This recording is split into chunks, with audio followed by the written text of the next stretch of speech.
Welcome back to nation UP media. आइए जानते हैं यूपी की कुछ महत्वपूर्ण और बड़ी खबरें। उससे पहले आप हमारी किस जिले से खबरें देख रहे हैं हमें कमेंट में जरूर बताएं। इस वीडियो को लाइक करें, चैनल को जरूर सब्सक्राइब करें। आइए जानते हैं यूपी की कुछ बड़ी और महत्वपूर्ण बड़ी खबरें। योगी सरकार फिर हुई सख्त। 15 नवंबर तक प्रदेश की सड़कों को गड्ढा मुक्त करने के निर्देश दिए। उत्तर प्रदेश की योगी सरकार ने प्रदेश की सड़कों को गड्ढा मुक्त करने के लिए एक बार फिर सख्त रुख अपनाया है। उन्होंने 15 नवंबर तक सभी सड़कों को गड्ढा मुक्त करने के निर्देश दिए। हालांकि सीएम योगी के निर्देश अधिकारी भी सड़कों की रिपेयरिंग में जुट गए। वहीं इसे लेकर यूपीपीडब्ल्यूडी मंत्री जितिन प्रसाद सड़क पर उतर आए, कार्यों का जायजा ले रहे हैं। उन्होंने राजधानी लखनऊ में सड़क पर उतरकर सड़क की गुणवत्ता की जांच की। इस दौरान काम में कमी मिलने के दौरान अधिकारियों को फटकार लगाई। उन्होंने तय समय के भीतर सड़कें गड्ढा मुक्त करने के निर्देश दिए हैं। एक सर्वे के मुताबिक प्रदेश के 15 बड़े शहरों में सड़कों की खस्ता हालात है, जिस पर लोगों का चलना मुश्किल है। लखनऊ, गाजियाबाद, अयोध्या, मेरठ, कानपुर, वाराणसी, प्रयागराज समेत अन्य जनपदों की सड़कों का अयोध्या में राम मंदिर का निर्माण का 60% काम हुआ पूरा। जानिए कब तक होगा तैयार। अयोध्या में 5 अगस्त 2020 को राम मंदिर की आधारशिला प्रधानमंत्री नरेंद्र मोदी ने रखी थी, जिसके बाद से ही राम जन्मभूमि में राम मंदिर का निर्माण कार्य चल रहा है। वहीं मंगलवार को श्री राम जन्मभूमि तीर्थ क्षेत्र ट्रस्ट की ओर से मीडिया को मंदिर निर्माण के संबंध में जानकारी दी गई। मीडिया से मंदिर निर्माण कार्य को लेकर ट्रस्ट के सचिव चंपत राय ने जानकारी दी है कि इस दौरान उन्होंने परिसर में चल रहे निर्माण कार्य को भी दिखाया। ट्रस्ट के सचिव ने बताया कि कार्यशाला से भी पत्थर लाए जा रहे हैं। मंदिर के पहले तल का काम लगभग 60% पूरा हो चुका है।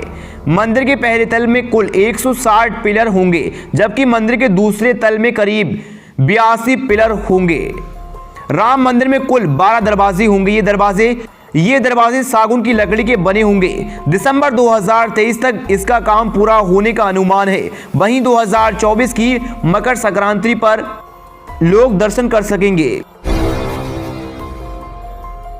यूपी निकाय चुनाव टिकट की दौड़ में तेज होगा दल बदल का दौर, भाजपा ने दिए संकेत। यूपी में कुछ दिनों में नगर निकाय के चुनाव होने हैं। दिवाली के बाद मेरठ समेत वेस्ट यूपी का सिलसिला काफी ज्यादा तेज होने वाला है।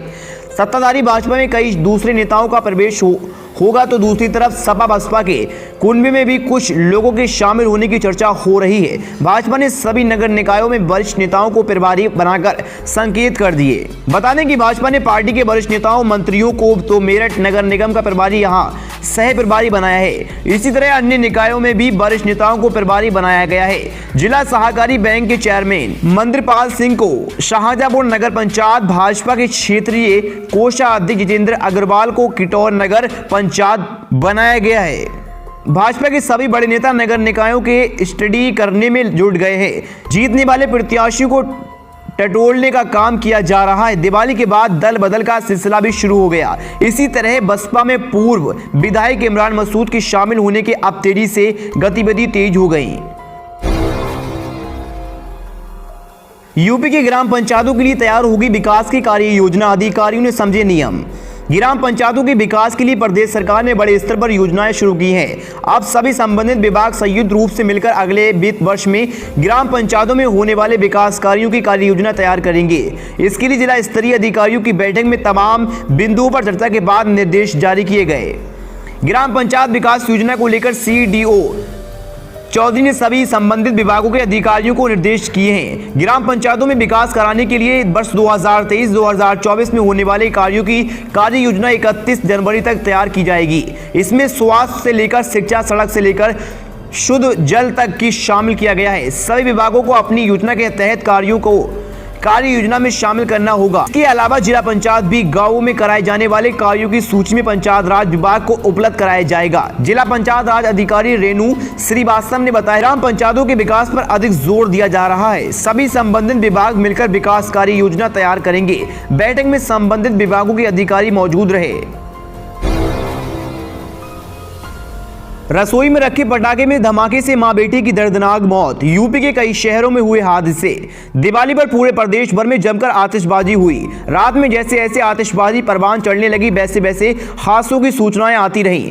कहीं दुकान में आग लगी तो कहीं एम्बुलेंस जलने की सूचना आई। ऐसे में दमकल विभाग के कार्यालय में रात भर फोन की घंटियां बजती रहीं। गोंडा के नवाबगंज थाना क्षेत्र के संचरही मोहल्ले में 2 मंजिला मकान रसोई घर में रखा पटाखा अचानक फट गया। इससे मकान की छत गई। हादसे में मां बेटी की मौत हुई। हादसे के बाद पूरे मोहल्ले में कोहराम मच गया। वहीं यूपी के जौनपुर में कपड़े की दुकान में आग लग गई। जौनपुर के बदलापुर में हनुमान मंदिर के पास एक कपड़े की दुकान में सोमवार रात करीब 2 बजे अज्ञात कारणों से आग लग गई। इससे लाखों रुपए का सामान जल गया। दुकान के मालिक विवेक गुप्ता दुकान में पूजा पाठ कर घर चले गए। इसी से दुकान में आग फैलने का अंदेशा लगाया जा रहा है। यूपी में प्राइमरी जूनियर स्कूलों को गोद लेंगे शिक्षण संस्थान। नई शिक्षा नीति को अमल में लाने के लिए शासन ने दिया आदेश। राष्ट्रीय शिक्षा नीति को अमल में लाने के लिए शासन ने निजी मान्यता प्राप्त विद्यालयों व उच्च शिक्षण संस्थाओं को निकट के परिषदीय विद्यालय को गोद लेने के लिए कहा। सकारात्मक पहल से शहरी क्षेत्र में संचालित 223 प्राइमरी जूनियर स्कूलों की तस्वीर बदलने की आस बंधी है। बिल्हौर से अरोल के बीच बनेगा जन सुविधा केंद्र। यात्रियों के आराम करने को लेकर चार्जिंग स्टेशन की भी होगी सुविधा। राष्ट्रीय राजमार्ग जीटी रोड के भारतीय संस्थान IIT गेट से कन्नौज के मैनपुरी सीमा तक 4 लाइन कार्य भारतीय राष्ट्रीय राजमार्ग NHAI ने कानपुर नगर जिले में 60 किलोमीटर और कन्नौज में 71 किलोमीटर कार्य लगभग पूरा कर लिया। 2023 से इस पर वाहन शुरू हो जाएंगी। अब NH बिल्हौर और अरोल के बीच 17 एकड़ खाली भूमि पर जन सुविधा केंद्र बनाने जा रहा है, जहां राहगीर व चालकों के खाने पीने का आराम करने के लिए रेस्टोरेंट और बच्चों के खेलने कूदने का इंतजाम होगा। साथ ही CNG पंप, पेट्रोल पंप और इलेक्ट्रिक वाहनों के लिए चार्जिंग पॉइंट स्टेशन होंगे। यूपी के शहर में नई टेक्सटाइल यूनिट लगाने पर 25% मिलेगी सब्सिडी। गोरखपुर के रेडीमेड गारमेंट का हब बनाने के प्रयास के क्रम में एक जिला का उत्पाद ODOP योजना वरदान साबित हो रही है। इसके तहत रेडीमेड गारमेंट को पहले से ही बढ़ावा दिया जा रहा है। अब हाल ही में जारी की गई उत्तर प्रदेश वस्त्र एवं गारमेंटिंग नीति 2022 में विशेष छूट भी देने का प्रावधान दिया गया है। पंजीकृत निवेश पर करीब 25% की छूट प्रदान की जाएगी। इसके साथ ही पूर्वांचल में औद्योगिक इकाई लगाने पर 10% की छूट मिलेगी। शासन द्वारा दी गई जानकारी के मुताबिक 25% की छूट औद्योगिक इकाइयों की स्थापना के लिए मशीनरी की खरीद पर प्रदान की जाएगी। पूर्वांचल के साथ ही बुंदेलखंड को भी विशेष सुविधा प्रदान की जा रही है। प्रदेश भर के कई इलाके में जहां पर 5% की छूट है, वहीं बुंदेलखंड एवं पूर्वांचल में 10% की छूट प्रदान की जाएगी। इस छूट को देखते हुए गोरखपुर में औद्योगिक इकाइयां लगाना उद्यमियों के लिए लाभकारी होगा।